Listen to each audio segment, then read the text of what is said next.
My channel जी की classes. तो आज है 16 अप्रैल। तो चलिए पढ़ते हैं आज की करंट अफेयर के कुछ महत्वपूर्ण प्रश्न। तो देखिए, आज का पहला प्रश्न है, हाल ही में कहाँ पर G20 वित्त मंत्रियों की दूसरी बैठक आयोजित हुई है। आपका ऑप्शन है A New York, B Chicago, C Washington DC या डी इनमें से कोई नहीं। तो देखिए, इसका आंसर है option C Washington DC। Washington DC में G20 की दूसरी बैठक आयोजित की जाएगी। भारत की वित्त मंत्री निर्मला सीतारमन और भारतीय रिजर्व बैंक के गवर्नर शक्तिकांत दास ने संयुक्त रूप से बैठक की अध्यक्षता की। बैठक में G20 सदस्यों और क्षेत्रीय संगठनों के लगभग 350 प्रतिनिधियों ने भाग लिया। आज का दूसरा प्रश्न है, हाल ही में कहाँ पर भारत स्पेन आर्थिक सहयोग बैठक का 12वां सत्र आयोजित हुआ है। देखिए, भारत स्पेन आर्थिक सहयोग JCES बैठक का 12वां सत्र आयोजित किया गया है। आपको बताना है कि ये कहाँ पर आयोजित हुआ है। ऑप्शन ए दिल्ली में, बी मुंबई में, सी गोवा में या डी इनमें से कोई नहीं। तो देखिए, इसका सही आंसर है ऑप्शन ए दिल्ली में। चलिए पढ़ते हैं इसके बारे में थोड़ा सा और। देखिए, इन दोनों पक्षों ने 1972 में स्थापित भारत स्पेन सहयोग आयोग तंत्र का स्वर्ण जयंती संस्करण मनाया है। आगे देखेंगे अगला क्वेश्चन। क्वेश्चन नंबर 3, हाल ही में किस देश ने SJVN को 669 मेगावाट लोअर अरुणजल वैद्युत परियोजना विकसित करने की मंजूरी दी है। देखिए, भारत को जल वैद्युत परियोजना विकसित करने के लिए परमिशन दी गई है। हमें बताना है कि परमिशन किसने दी है। आपके ऑप्शन है ए नेपाल, बी चीन, सी अफ्रीका, डी ऑस्ट्रेलिया। देखिए, इसका सही आंसर है ऑप्शन ए नेपाल। आप यहाँ नोट्स में देख भी सकते हैं। देखिए, नेपाल के निवेश बोर्ड ने नेपाल में 669 मेगावाट लोअर अरुण हाइड्रो परियोजना के निर्माण के लिए भारत के सतलुज जल विद्युत निगम के निवेश प्रस्ताव को मंजूरी दी है।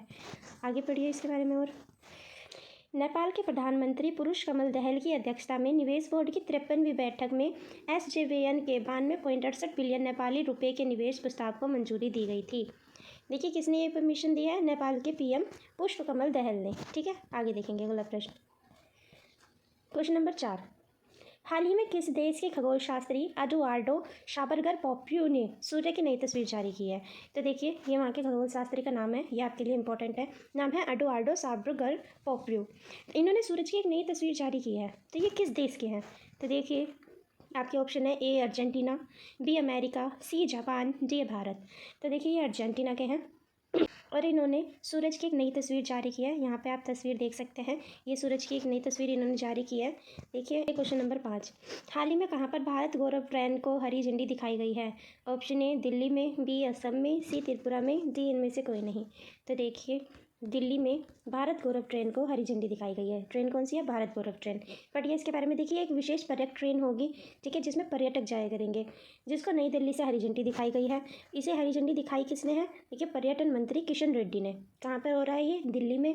किशन रेड्डी ने इसे हरी झंडी दिखाई है। और कहाँ से ये ट्रेन चली है, हजरत निजामुद्दीन रेलवे स्टेशन से इसको झंडी दिखाकर रवाना किया गया है। आगे बढ़ेंगे। देखिए, यहाँ पे आप देख सकते हैं इसकी इमेज, ये रही। इसे हजरत निजामुद्दीन से रवाना किया गया है। क्वेश्चन नंबर 6, हाल ही में कहाँ पर चीरा ओबा चंद्र नववर्ष बनाया गया है। देखिए, चीरा ओबा नववर्ष बनाया गया है, ये बनाया गया है आपके मणिपुर में। ठीक है, मणिपुर में एक समुदाय है जिसका नाम है मेइतेई। ये मेइतेई समुदाय जो है ना, वो इसको बनाता है। और ये इस दिन क्या करते हैं, ये देखिए, जैसे हम लोग दिवाली पे करते हैं ना, अक्सर नए कपड़े पहनना, साफ सफाई करना, ये बिल्कुल उसी तरीके से इसको बनाते हैं। ये एक समुदाय है मणिपुर की। नोट्स पढ़ते हैं। देखिए, साजिब नोगमा पानबा को मेइतेई चिरोबा भी कहा जाता है। मेइतेई समुदाय का चंद्र नववर्ष उत्सव 14 अप्रैल 2023 को पूरे मणिपुर में मनाया। देखिए, यहाँ आप देख सकते हैं, ये इस उत्सव की पिक है। ऐसे ये नए नए पकवान बनाते हैं और ऐसे सेलिब्रेट करते हैं। आगे देखेंगे इसके बारे में थोड़ा सा और। देखिए, इस दिन मेइतेई अपने घरों की सफाई करते हैं, पारंपरिक व्यंजन बनाकर पड़ोसियों के साथ साझा करते हैं। अब ये बनाया क्यों जाता है और कब से बनाया जाता है। तो देखिए, एक राजा थे मालिया फवलजा नाम के। ठीक है, मालिया फवलजा नाम के एक राजा थे, उनके शासनकाल से इसको मनाया जा रहा है। उनके समय में ये शुरू किया गया था और इनको कोई कोई के नाम से भी जाना जाता है। ठीक है, आगे देखेंगे अगला क्वेश्चन। 7, हाल ही में कौन सी सरकार MMTV में डॉक्टर अम्बेडकर के जीवन से संबंधित पंचतीर्थ को शामिल करेगी। ठीक है, तो आपको बताना है इनमें से कौन सी सरकार है जो डॉक्टर अम्बेडकर की जीवनी से संबंधित पंचतीर्थ को शामिल करने जा रही है। ए मध्य प्रदेश, आंध्र प्रदेश, हिमाचल या कर्नाटक। तो इसका आंसर है ऑप्शन ए मध्य प्रदेश। देखिए, मध्य प्रदेश सरकार डॉक्टर अम्बेडकर की जीवनी से संबंधित जितने भी मतलब डॉक्टर अम्बेडकर से संबंधित जितने भी स्थान हैं उनको पंचतीर्थ में शामिल करने वाली है। देखिए, कौन कौन से स्थान हैं। उनकी जन्मभूमि महू, उनकी शिक्षा भूमि नागपुर, उनकी मृत्यु भूमि नई दिल्ली, चैतन्य भूमि मुंबई और संत रविदास मंदिर वाराणसी को, ठीक है। मुख्यमंत्री ने तीर्थ दर्शन के अंतर्गत शामिल किया है। मध्य प्रदेश के मुख्यमंत्री शिवराज सिंह चौहान ने अंबेडकर के जीवन से संबंधित पंच तीर्थ को मुख्यमंत्री तीर्थ योजना के तहत कवर किया जाएगा, ऐसा ऐलान किया है, ठीक है। आगे देखेंगे क्वेश्चन नंबर 8। हाल ही में भारत का विदेशी मुद्रा भंडार 6.30 अरब डॉलर से बढ़कर कितना अरब डॉलर हो गया है? तो आपको बताना है कि कितना अरब डॉलर हो गया है।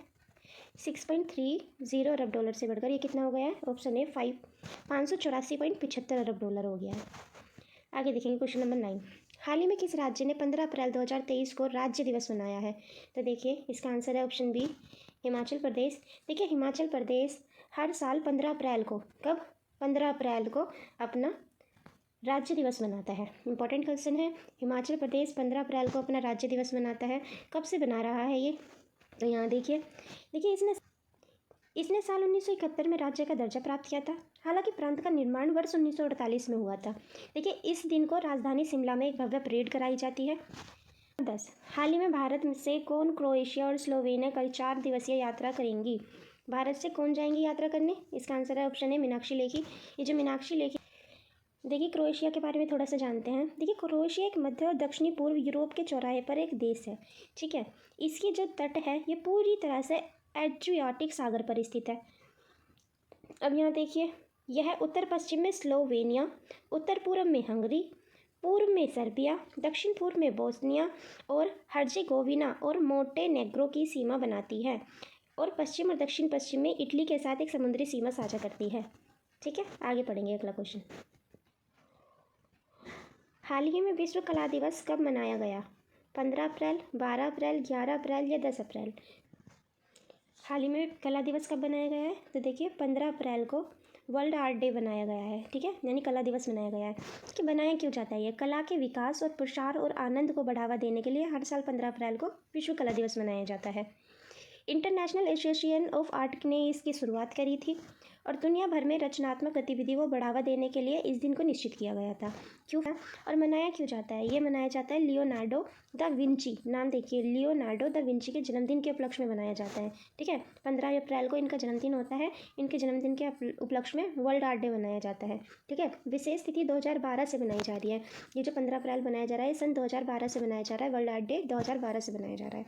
आगे देखेंगे और मनाया क्यों जाता है? ये मनाया जाता है लियोनार्डो द विंची, नाम देखिए, लियोनार्डो द विंची के जन्मदिन के उपलक्ष्य में मनाया जाता है, ठीक है। 15 अप्रैल को इनका जन्मदिन होता है। इनके जन्मदिन के उपलक्ष्य में वर्ल्ड आर्ट डे मनाया जाता है, ठीक है। विशेष तिथि 2012 से बनाई जा रही है। ये जो 15 अप्रैल बनाया जा रहा है सन 2012 से बनाया जा रहा है। वर्ल्ड आर्ट डे 2012 से बनाया जा रहा है। आगे देखेंगे क्वेश्चन नंबर 12। हाल ही में किसने सीएसके के कप्तान के रूप में 200वां आईपीएल मैच खेला? ए विराट कोहली, बी संजू सैमसन, सी महेंद्र सिंह धोनी, जी इनमें से कोई नहीं। तो देखिए इसका आंसर है ऑप्शन सी, महेंद्र धोनी। महेंद्र धोनी ने सीएसके के कप्तान के रूप में अपने 200वां आईपीएल मैच खेला है। आगे देखेंगे क्वेश्चन नंबर 13। हाल ही में केंद्र सरकार ने केंद्रीय सशस्त्र पुलिस बलों यानी सीआरपीएफ में कांस्टेबल पदों के लिए हिंदी और अंग्रेजी के अलावा कितनी भाषाओं में परीक्षा आयोजित कराने की मंजूरी दी है? देखिए अब तक सीआरपीएफ के जो एग्ज़ाम होते थे या तो हिंदी मीडियम में होता था या इंग्लिश मीडियम में होता था, लेकिन अब गवर्नमेंट ने क्या किया है, अब गवर्नमेंट ने ऐसी 30 लैंग्वेजेस को परमिशन दी है इनसे अलग, ठीक है, जिसमें उनको उनके सीआरपीएफ के एग्ज़ाम कंडक्ट कराए जाएंगे, ठीक है। पढ़ते हैं ये भाषा कौन सी है। देखिए ये तो आपको पता चल गया कि कितनी लैंग्वेजेस में कराए जाएंगे। 30 लैंग्वेजेस में अब एग्ज़ाम कराया जाएगा सीआरपीएफ का। लैंग्वेज देखिए कौन कौन सी है। तो देखिए हिंदी और अंग्रेजी के अलावा प्रश्न पत्र 13 क्षेत्रीय भाषाओं, या कौन कौन सी भाषाओं में आएगा? असमिया, बांग्ला, गुजराती, मराठी, मलयालम, कन्नड़, तमिल, तेलुगु, ओडिया, उर्दू, पंजाबी, मणिपुरी और कोंकणी में मुहैया कराया जाएगा। लागू कब से होगा ये रूल? तो ये लागू होगा 1 जनवरी 2024 से, अगले साल की जनवरी से ये लागू हो जाएगा। आगे देखिए क्वेश्चन नंबर 14। हाल ही में किस राज्य के सीमावर्ती गाँवों को पर्यटकों के केंद्र के रूप में विकसित किया जाएगा? तो आपको बताना है, आपके ऑप्शन है ए गुजरात, बी राजस्थान, सी अरुणाचल प्रदेश, डी इनमें से कोई नहीं। तो देखिए, अरुणाचल के सीमावर्ती गाँव को पर्यटक के केंद्र के रूप में विकसित किया जाएगा। क्यों किया जा रहा है ऐसा? आपको पता है अभी अभी चाइना ने 11 अरुणाचल प्रदेश के 11 स्थानों के नाम चेंज करे थे, किए थे ना, क्योंकि चाइना क्या कहता है कि उसे अपना हिस्सा बताता है ना, तो वो ऐसा ना कर सके उसके कारण क्या किया है गवर्नमेंट क्या करेगी, उसके लिए गवर्नमेंट क्या करेगी, वो जो अरुणाचल प्रदेश की सीमावर्ती गाँव हैं उन्हें पर्यटकों का केंद्र बना देगी, जिससे वहाँ पे ज़्यादा से ज़्यादा पर्यटक घूमने आया करेंगे। अब देखिए, भारत सरकार अरुणाचल प्रदेश में चीन सीमा से सटे गाँवों में कौन से, जो गांव चीन की सीमा से लगते हैं, क्योंकि जो गांव चीन की सीमा से लग रहे हैं उन पे वो अपना हक जता रहा है। और देखा जाए तो मॉडल रूप से आपने देखा भी होगा कि चीन अरुणाचल प्रदेश के कई हिस्सों में अपने गाँव भी बना रहा है। ठीक है, तो वहाँ पर पर्यटक के हब के रूप में विकसित कर रही है, काफ़ी काम चल रहा है वहाँ पे इस चीज़ को लेकर। अगला क्वेश्चन देखेंगे, क्वेश्चन नंबर 15। हाल ही में फूमियो किशिदा पर हैकर जानलेवा हमला किया गया, ये किस देश के प्रधानमंत्री हैं?